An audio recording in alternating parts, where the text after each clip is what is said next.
കൂട്ടുകാർക്ക് എല്ലാവർക്കും വളരെ ഉപകാരപ്രദമായിട്ടുള്ളൊരു വീഡിയോ ആയിട്ടാണ് ഇന്ന് ഞാൻ വന്നേക്കുന്നത്. ഇപ്പോൾ നമ്മുടെ വീടുകളിൽ ചില സമയത്ത് നമുക്ക് ഇതുപോലെയുള്ള തേങ്ങകളൊക്കെ കിട്ടാറില്ലേ? ഇപ്പോൾ അതായത് ചിലപ്പോൾ നമ്മൾ കടയിൽ നിന്ന് വാങ്ങിച്ചിട്ടുണ്ടോ എന്ന് പൊട്ടിക്കുമ്പോഴായിരിക്കും സ്മെല്ല് വ്യത്യാസം, അതുപോലെ തന്നെ ടേസ്റ്റ് വ്യത്യാസവും അതുപോലെ നിറവ്യത്യാസമൊക്കെയുള്ള തേങ്ങ. അപ്പോൾ നമ്മളത് പലഹാരത്തിലോ കറിയിലോ ഒക്കെ ചേർത്ത് കഴിഞ്ഞാൽ ആ പലഹാരവും കറിയൊക്കെ നമുക്ക് വേസ്റ്റായിട്ട് പോകും. അപ്പോൾ നമ്മൾക്ക് അത് എടുക്കാനായിട്ട് ഒട്ടും തോന്നാറില്ലല്ലോ. അപ്പോൾ അങ്ങനെയുള്ള തേങ്ങകൾ, അതുപോലെ നമ്മുടെ വീടുകളിൽ കിടക്കുന്ന തേങ്ങയാണെങ്കിലും ചിലപ്പോൾ നമ്മൾ അറിയാണ്ടൊക്കെ കിടക്കും. നമ്മൾ പൊതിക്കാനൊക്കെ വൈകിപ്പോയി കഴിഞ്ഞാൽ ഇതുപോലെ കണ്ണൊക്കെ ചീഞ്ഞിട്ട് ചീത്തയായി പോകുന്ന തേങ്ങകളുണ്ടാകും. പിന്നെയുണ്ട് നമ്മൾ തെങ്ങ് കയറുമ്പോൾ തന്നെ നല്ല ഉറപ്പുള്ള കല്ലിലോ തറയിലോ ഒക്കെ വീണിട്ട് ഉള്ളു പൊട്ടിയിട്ടുണ്ടാകും തേങ്ങയുടെ. നമ്മൾ അറിയില്ല, കുറേ ദിവസം കഴിയുമ്പോഴായിരിക്കും നമ്മളത് എടുക്കുമ്പോഴത്തേക്ക് ഇതുപോലെ മോശം തേങ്ങകളൊക്കെ എല്ലാ വീട്ടിലും ഉണ്ടാകാറുണ്ട്. അപ്പോൾ ആ തേങ്ങ ഉപയോഗിച്ചിട്ട് നമ്മൾ ഇന്ന് ഉരുക്ക് വെളിച്ചെണ്ണ ഉണ്ടാക്കാൻ പോവുകയാണേ. അപ്പോൾ 2 തേങ്ങയാണ് എനിക്ക് ഇതേപോലുള്ളത്. അപ്പോൾ ഞാനത് ചിരണ്ടി എടുക്കാൻ പറ്റിയിട്ടുള്ളത് ചിരണ്ടി എടുത്തിട്ടുണ്ട്. പിന്നെ കഴന്നു പോകുന്നത് ഇതേപോലെ ഒന്ന് അരിഞ്ഞെടുക്കുവാണ്. അപ്പോൾ അമ്മ ഇവിടെ ഉണ്ടായിരുന്നത് കൊണ്ട് അമ്മ അത് അരിഞ്ഞൊക്കെ തരുന്നുണ്ട്. അപ്പോൾ ഞാൻ എന്ത് ചെയ്യുന്നുണ്ടോ, നമ്മൾ അരിഞ്ഞ് വെച്ചിരിക്കുന്ന തേങ്ങ ആദ്യം ഒന്ന് മിക്സിയുടെ ചെറിയ ജാറിലിട്ടൊന്ന് ക്രഷ് ചെയ്തെടുക്കുവാണ്. അപ്പോൾ നന്നായിട്ട് ക്രഷ് ചെയ്തതിന് ശേഷം പിന്നെ അതിനകത്തേക്ക് നമുക്ക് ആവശ്യത്തിന് വെള്ളവും കൂടെ ചേർത്തിട്ട് നന്നായിട്ടൊന്ന് അടിച്ചെടുക്കുവാണ് കേട്ടോ. അപ്പോൾ നമ്മൾ തേങ്ങ പിഴിയാനായിട്ട് എങ്ങനെയാണോ എടുക്കുന്നത് അതേപോലെ ഒന്ന് നന്നായിട്ട് പേസ്റ്റ് രൂപത്തിലാക്കി എടുക്കുന്നുണ്ട്. നന്നായിട്ട് പേസ്റ്റ് ആകണ്ട, നമുക്ക് തേങ്ങാപ്പാൽ നന്നായിട്ട് പിഴിഞ്ഞെടുക്കുക. അപ്പോൾ അതേ കൊത്ത് ആദ്യമേ ഒന്ന് ക്രഷ് ചെയ്തു അതിനകത്തേക്ക് കുറച്ചുകൂടെ വെള്ളം ചേർത്തിട്ട് വീണ്ടും ഒന്ന് അടിച്ചെടുക്കുവാണ് കേട്ടോ. അപ്പോൾ അതേപോലെ നമ്മൾ എല്ലാ തേങ്ങയും ഇതുപോലെ തന്നെ ഒന്ന് അടിച്ചെടുത്തിട്ട് മൊത്തത്തിൽ ഒന്ന് പിഴിഞ്ഞെടുക്കാനായിട്ട് പോവുകയാണ്. കഴന്നു പോകുന്ന തേങ്ങയാണ് നമ്മൾ ആദ്യമേ അടിച്ചെടുത്തത്. അതിന് ശേഷം നമ്മളിതാ ചിരണ്ടി വെച്ചിരിക്കുന്ന തേങ്ങയും ഇതുപോലെ തന്നെ ആക്കി എടുക്കുവാണേ. അപ്പോൾ രണ്ടും കൂടെ ഒരുമിച്ചിട്ട് അങ്ങോട്ട് അടിച്ചു കഴിഞ്ഞാൽ നമുക്ക് നന്നായിട്ട് പാല് കിട്ടത്തില്ല. അതുകൊണ്ടാണ് കൊത്ത് ആദ്യമേ തന്നെ ക്രഷ് ചെയ്ത് പിന്നെ അതിനകത്തേക്ക് വെള്ളം ഒഴിച്ച് നമുക്ക് പിഴിഞ്ഞെടുക്കാവുന്ന രൂപത്തിലാക്കി. അതിനുശേഷം ചിരവിയ തേങ്ങ നമുക്ക് പെട്ടെന്ന് തന്നെ അങ്ങോട്ട് മിക്സിയിൽ അടിച്ചിട്ട് നമുക്ക് ഇതേപോലെ ആക്കി എടുക്കാനായിട്ട് പറ്റും. അപ്പോൾ അതേ കംപ്ലീറ്റ് തേങ്ങയും അതേപോലെ നമ്മളൊന്ന് അടിച്ചെടുത്തിട്ടുണ്ട്. ഇനി ഇത് നന്നായിട്ട് പിഴിഞ്ഞ് പാലെടുക്കാനായിട്ട് പോവുകയാണേ. അപ്പോൾ ഇത്തരം വെളിച്ചെണ്ണ ഉണ്ടല്ലോ നമുക്ക് നല്ല യൂസ്ഫുള്ളാണ് കേട്ടോ. അതായത് നമുക്ക് കുഞ്ഞു പിള്ളേർക്കൊക്കെ മേത്തൊക്കെ തേച്ച് കുളിപ്പിക്കാനും അതുപോലെ തന്നെ നമുക്ക് ചോറിനകത്തൊക്കെ നേരിട്ട് ഒഴിച്ച് കഴിക്കാനും ഒക്കെ നല്ലതാണ്. നമ്മൾ കടയിൽ നിന്ന് എപ്പോൾ എണ്ണ വാങ്ങിച്ചെന്നാലും മില്ലിൽ നിന്ന് നേരിട്ട് വാങ്ങിയാലും കടയിൽ നിന്ന് വാങ്ങിച്ചെന്നാലും എങ്ങനെയാണെങ്കിലും അതിനകത്ത് കൂട്ട് ചേർന്നിട്ടുണ്ടാവും. അപ്പോൾ ഇത് നമുക്ക് വിശ്വസിച്ചെടുക്കാനായിട്ട് പറ്റും. അപ്പോൾ മോശം തേങ്ങയാണല്ലോ എന്നൊന്നും വിചാരിക്കേണ്ട. അപ്പോൾ ഞാനിത് പിഴിഞ്ഞൊക്കെ എടുക്കുന്ന സമയത്തൊക്കെ ഈ തേങ്ങയ്ക്ക് വല്ലാത്ത സ്മെല്ലുള്ള തേങ്ങയാണ് കേട്ടോ. അതുകൊണ്ടാണ് ഞാനിങ്ങനെ ഇത് മാറ്റി വെച്ചിരുന്നത്. അപ്പോൾ നേരത്തെ എടുത്തൊരു തേങ്ങ ഉണ്ടായിരുന്നു, അത് ഒരെണ്ണം മാത്രമായിട്ട് എടുക്കണ്ട എന്ന് വിചാരിച്ച് ഞാൻ മാറ്റി വെച്ചിരിക്കുകയാണ്. അപ്പോഴാണ് ഇന്ന് പൊതിച്ചപ്പോഴത്തേക്ക് വീണ്ടും ഒരു തേങ്ങ അതേപോലെ കിട്ടിയത്. അപ്പോൾ 2 തേങ്ങയും കൂടിയാണ് ഇതേപോലെ ചെയ്തെടുക്കുന്നത്. അപ്പോൾ നല്ല ശുദ്ധമായിട്ടുള്ള വെളിച്ചെണ്ണ നമുക്ക് നമ്മുടെ വീട്ടിൽ തന്നെ ഇണക്കിയെടുക്കാം. ഇനി ഇതേപോലെ അല്ലാതെ കൊപ്രയായിട്ടാണ് ഇരിക്കുന്നതെന്നിരിക്കട്ടെ, നമ്മൾ എടുക്കുമ്പോഴത്തേക്ക് കൊപ്ര പൂപ്പലടിച്ചൊക്കെ കൊപ്രയൊക്കെ ഇരിക്കാറില്ലേ തേങ്ങയ്ക്കകത്ത്. അപ്പോൾ അങ്ങനെയാണ് കിട്ടുന്നതെങ്കിൽ നമുക്കത് ഒരു കുക്കറിനകത്തേക്ക് ഇട്ടിട്ട് വെള്ളം കൂടെ ഒഴിച്ചിട്ട് നമുക്ക് തേങ്ങ പാല് പിഴിഞ്ഞെടുക്കണമല്ലോ, അതിന് വേണ്ടിയിട്ടാണ് അങ്ങനെ ഞാൻ ചെയ്യുന്നത്. കുക്കറിലിട്ടിട്ട് വെള്ളവും ഇത്തിരി ഉപ്പും കൂടെ ഇട്ട് നന്നായിട്ട് കുക്കറിൽ ഒരു 2-3 വിസിൽ കേൾപ്പിക്കുക. അതിനുശേഷം തേങ്ങ നന്നായിട്ട് കഴുകി അതിൻ്റെ പൂപ്പലൊക്കെ കളഞ്ഞതിന് ശേഷം വീണ്ടും ഇതേപോലെ തന്നെ ആക്കിയെടുത്തിട്ട് നമുക്ക് തേങ്ങാപ്പാലെടുത്ത് വെളിച്ചെണ്ണ ഉണ്ടാക്കിയെടുക്കാനായിട്ട് പറ്റുമേ. അപ്പോൾ അതിൻ്റെ പരിപാടിയാണ് നമ്മൾ ഇന്ന് ചെയ്യുന്നത്. അപ്പോൾ നേരത്തെ ഞാനിങ്ങനെ കഴിഞ്ഞ ഇടയ്ക്ക് ഉണ്ടായിരുന്നതുപോലെ കുറച്ച് തേങ്ങ കൊപ്രയായിട്ട് ഇങ്ങനെ ചീത്തയായിട്ട് കിടക്കുന്നുണ്ടായിരുന്നു, അത് ഇതേപോലെയാണ് എടുത്തിട്ടുണ്ടായിരുന്നത്. ഇന്നിപ്പോൾ അത്രത്തോളം വലിഞ്ഞു പോയ തേങ്ങ അല്ലാത്തത് കൊണ്ടാണ് ഇതേപോലെ നമുക്ക് പിഴിഞ്ഞെടുക്കാനായിട്ട് പറ്റുന്നത്. തേങ്ങാപ്പാൽ കംപ്ലീറ്റ് ആയിട്ട് ഞാൻ പിഴിഞ്ഞെടുത്തിട്ടുണ്ട്. അപ്പോൾ ഇത്തിരി വെള്ളം കൂടെയൊക്കെ വീണ്ടും ആ പീരയിൽ ചേർത്തിട്ട് ഒന്നും കൂടെയൊക്കെ പിഴിഞ്ഞെടുത്തിട്ടുണ്ട്. കംപ്ലീറ്റ് പാല് കിട്ടിക്കോട്ടെ എന്ന് വെച്ചിട്ടാണ്. പിന്നെ അതിനുശേഷം ഞാൻ ഒരു അരിപ്പ ഉപയോഗിച്ച് അരിക്കുവാണ്. ഇപ്പോൾ കോട്ടൺ തുണി ഉപയോഗിച്ച് അരിച്ചെന്നാൽ നമുക്ക് ഒന്നും കൂടെ വേഗത്തിൽ പാല് നല്ല അളവിൽ തന്നെ കിട്ടിക്കോളുവേ.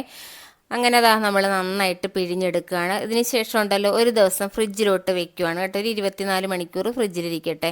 ഇനിയിപ്പോൾ നമുക്ക് പിറ്റേ ദിവസം തന്നെ ഇത് ഇണക്കാൻ പറ്റിയില്ലെങ്കിലും കുഴപ്പമില്ല, 2-3 ദിവസം ഫ്രിഡ്ജിനകത്ത് ഇരിക്കട്ടെ. എന്നിട്ട് നന്നായിട്ട് ഇതിനകത്ത് നിന്നും പാലിൽ നിന്നും ക്രീം വേർപെടുത്തി എടുത്തിട്ട് ആ ക്രീം ഉപയോഗിച്ചിട്ടാണ് നമ്മൾ എണ്ണ എടുക്കുക. അപ്പോൾ നമുക്ക് പെട്ടെന്ന് തന്നെ കുറഞ്ഞ തീയിൽ തന്നെ നമുക്ക് വിറകടുപ്പാണെങ്കിലും ഗ്യാസ് അടുപ്പാണെങ്കിലും കുറഞ്ഞ സമയം കൊണ്ട് തന്നെ നമുക്ക് ശുദ്ധമായിട്ടുള്ള എണ്ണ വേർപെടുത്തി എടുക്കാനായിട്ട് പറ്റും. അപ്പോൾ അതാ പിറ്റേ ദിവസം ഉച്ചയ്ക്ക് എൻ്റെ പാചകം എല്ലാം കഴിഞ്ഞു. അരിവെപ്പും കറിവെപ്പും ഒക്കെ കഴിഞ്ഞ് കുടിവെള്ളമൊക്കെ തിളപ്പിച്ച് കഴിഞ്ഞപ്പോഴത്തേക്ക് അടുപ്പിൽ നല്ല കനലുണ്ട്. അപ്പോൾ നമ്മളിനി പ്രത്യേകിച്ച് തീയൊന്നും വെച്ച് കൊടുക്കേണ്ട ആവശ്യം വരത്തില്ല. അപ്പോൾ ഞാൻ എന്താ ഫ്രിഡ്ജിൽ നിന്ന് നമ്മുടെ തേങ്ങാപ്പാൽ പുറത്തെടുത്തിട്ടുണ്ട്. അപ്പോൾ 24 മണിക്കൂർ ഇരുന്നതാണ് കേട്ടോ. ഇത് നോക്കിക്കാൻ നല്ല കട്ടിയായിട്ടുണ്ട്. അപ്പോൾ ചെറിയൊരു സ്പൂൺ ഇട്ടിട്ട് അത് ഇളക്കിയെടുക്കാൻ പറ്റണില്ല. പിന്നെ ഞാൻ ഇത്തിരി കൂടെ വലിയൊരു തവി എടുത്തിട്ട് ആ ക്രീം അങ്ങോട്ടൊന്ന് പൊട്ടിച്ച് മേലോട്ട് എടുക്കുകയാണ്. ഇനി നടുക്കൊരു ഹോൾ ഇട്ടിട്ട് അല്ലെങ്കിൽ സൈഡിലൊരു ഹോൾ ഇട്ടിട്ട് അടിയിൽ കിടക്കണ വെള്ളം ഊറ്റിക്കളഞ്ഞാലും മതിയാവുമേ. അപ്പം ഞാൻ തന്നെത്താൻ ഒരു കയ്യിൽ മൊബൈൽ പിടിച്ചിട്ടാണ് വീഡിയോ എടുക്കുന്നത്. അപ്പോൾ അതുകൊണ്ട് നന്നായിട്ടൊക്കെ കാണിക്കുമ്പോൾ ഇച്ചിരി ബുദ്ധിമുട്ടൊക്കെ ഉണ്ട്.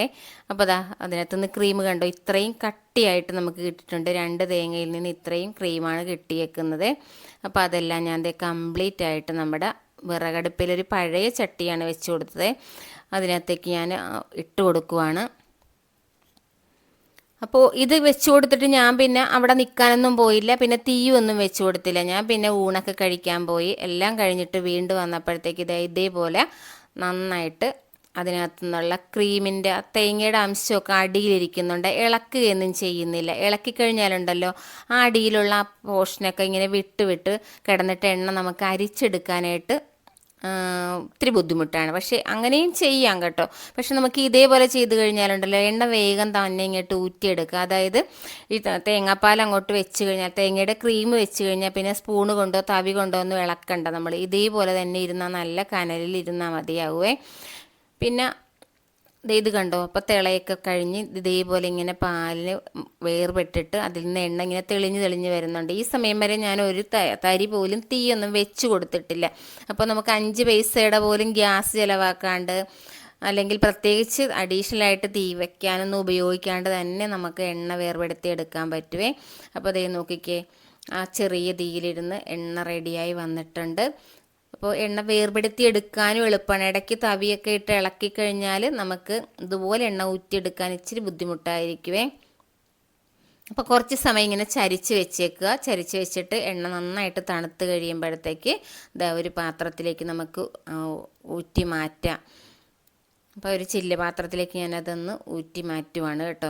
അപ്പോൾ കുറഞ്ഞ അളവിലല്ലേ ഉള്ളൂ. അപ്പോൾ നമുക്കൊരു 2 ദിവസമൊക്കെ ഉപയോഗിക്കാനായിട്ടൊക്കെ പാചകത്തിനൊക്കെ എടുക്കാനാണെങ്കിൽ 1 ദിവസം 2 ദിവസമൊക്കെ ഉപയോഗിക്കാനുള്ള എണ്ണ നമുക്ക് കിട്ടിയിട്ടുണ്ട്. വളരെ ശുദ്ധമായിട്ടുള്ള ഇത്രയും ക്ലിയർ ആയിട്ടുള്ള എണ്ണ നമുക്ക് വീട്ടിലുണ്ടാക്കിയെടുക്കാനായിട്ട് പറ്റും. അപ്പോൾ എല്ലാവരും ഇതൊന്ന് ട്രൈ ചെയ്ത് നോക്കണം. ഇപ്പോൾ കണ്ടോ, ഞാൻ ഇങ്ങനെ സ്പൂൺ കൊണ്ടൊന്നും ഇളക്കാതിരുന്നത് കൊണ്ടാണ് നമുക്ക് അരിക്കുക പോലും ചെയ്യേണ്ടി വന്നില്ല. 1-2 തരി മാത്രമേ അതിനകത്ത് അതിൻ്റെ കൊറ്റൻ എന്ന് പറയുന്ന സംഭവം വീണിട്ടുള്ളേ. അതല്ലെങ്കിൽ നമ്മൾ തുണിയിലൊക്കെ വെച്ച് അരിക്കുകയൊക്കെ ചെയ്യുകയാണെന്നുണ്ടെങ്കിൽ അതിൽ കുറേ എണ്ണയൊക്കെ നമുക്ക് നഷ്ടപ്പെട്ടു പോവുകയും ചെയ്യും. ഇപ്പം നല്ല സുഗന്ധമൊക്കെയുള്ള ഈ എണ്ണ അടുപ്പത്തിരുന്ന് മുരിയുമ്പോൾ തന്നെ നല്ല ആട്ടിലെ എണ്ണയുടെ അതേ സ്മെല്ലൊക്കെ തന്നെയാണ് കേട്ടോ. അല്ലാതെ ആ പഴയ തേങ്ങയുടെ സ്മെല്ലോ ഒന്നുമില്ലാത്ത നല്ല പ്യുവറായിട്ടുള്ള എണ്ണ. അപ്പോൾ ഇതുപോലെ എല്ലാവരും ഇനി വീട്ടിലുണ്ടാക്കുന്ന ചീത്ത തേങ്ങയൊന്നും ആരും കളയണ്ട. ഒരുപാട് സമയവും വേണ്ട, നമുക്ക് വളരെ വേഗം തന്നെ ഇത് ചെയ്തെടുക്കാനായിട്ട് പറ്റും. തേങ്ങാപ്പാൽ കംപ്ലീറ്റ് അടുപ്പിലേക്ക് വെച്ച് വറ്റിക്കുമ്പോഴാണ് കൂടുതൽ സമയം എടുക്കുക. ഇതേപോലെ നമ്മൾ ക്രീം വേർപെടുത്തിയിട്ട് ചെയ്യുകയാണെന്നുണ്ടെങ്കിൽ ഒരു തേങ്ങയുള്ളെങ്കിൽ കൂടെ നമുക്ക് ചെയ്യാം. ഇതിപ്പോൾ കറക്റ്റ് 2 തേങ്ങയിൽ നിന്ന് ഇത്രയും കിട്ടി. ഇനി കുറച്ചും കൂടെ ആ ചട്ടിയിൽ നിന്ന് ഇങ്ങനെ ഊറ്റി നമുക്ക് എടുക്കാൻ പറ്റും കേട്ടോ. ഞാൻ ആ ചെയ്ത ഉടനെയാണ് ഇങ്ങനെ കാണിച്ചിരിക്കുന്നത്. അപ്പോൾ കുറച്ച് എണ്ണ കൂടെ നമുക്ക് 1 സ്പൂൺ എണ്ണ കൂടെയെങ്കിലും നമുക്ക് അതിൽ നിന്ന് വേർപെടുത്തിയെടുക്കാനായിട്ട് പറ്റും.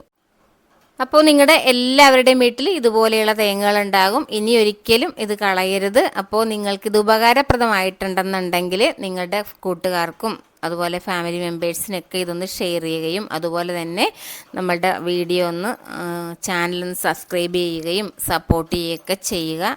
ഓക്കേ.